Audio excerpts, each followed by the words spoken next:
Many problems that human beings are suffering is simply because we have lost that awareness as to how to be in sync with the many forces. If you become in rhythm with life, you will also wake up somewhere after 3 a.m. At that time, if you sit up and do whatever process you have been initiated for, it will bear maximum fruit.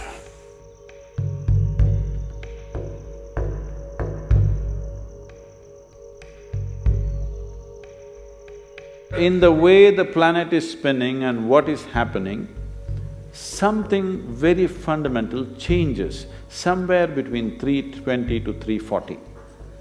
This is called Brahma Muhurtam.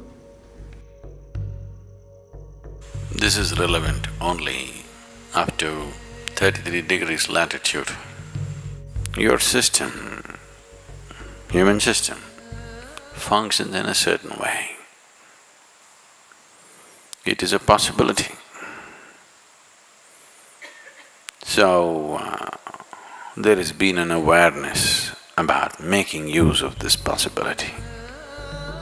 Your life is a product of many things that we call as the universe, many things that we call as existence. So we are a consequence of a certain phenomenal happening that we call as cosmos. We are not an individual existence. So when you get in sync, certain things will happen. You know, there's a cicadas in where we are in Tennessee, the US ashram, they wake up once in 17 years. Can you beat it?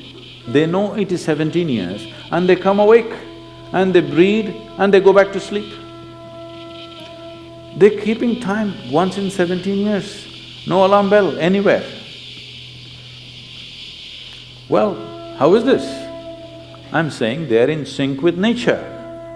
We have lost sync within nature and we think that is our nature. No.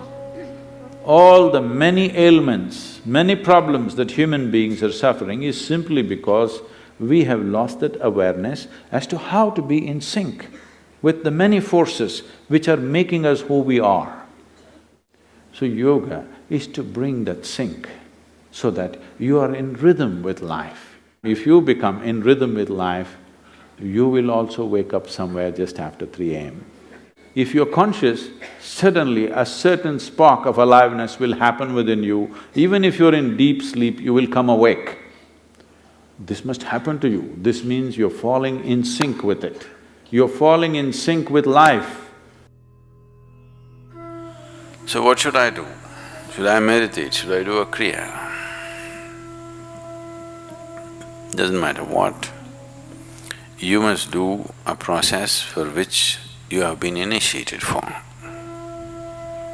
Because initiation means you were not just taught a practice, it was introduced into your system, it was implanted in your system.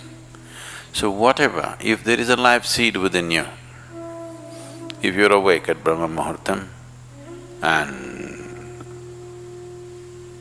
sit for whatever that practice is, it bears maximum fruit because of the way the planet is behaving in relation to your system. If you become aware in a certain way, a certain level of awareness is achieved within you, you will see, you will simply know when that time is. If you go to bed at the right time, you don't have to look at your watch.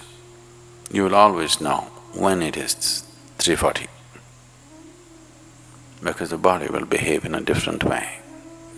At that time, if you sit up and do whatever process you have been initiated for, not what you picked up from a book,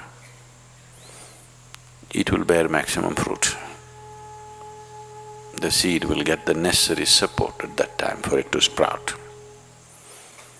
or spurt up more rapidly than at other times. This is only for the initiated. If you're not initiated, you're a book yogi, then 340, 640, 740, not so much of a difference. Sandhya kalas are more important for such people. Sandhya means 20 minutes before sunrise, 20 minutes after sunrise, or 20 minutes before sunset and 20 minutes after sunset. The same goes for noon and midnight, but they're of a different nature.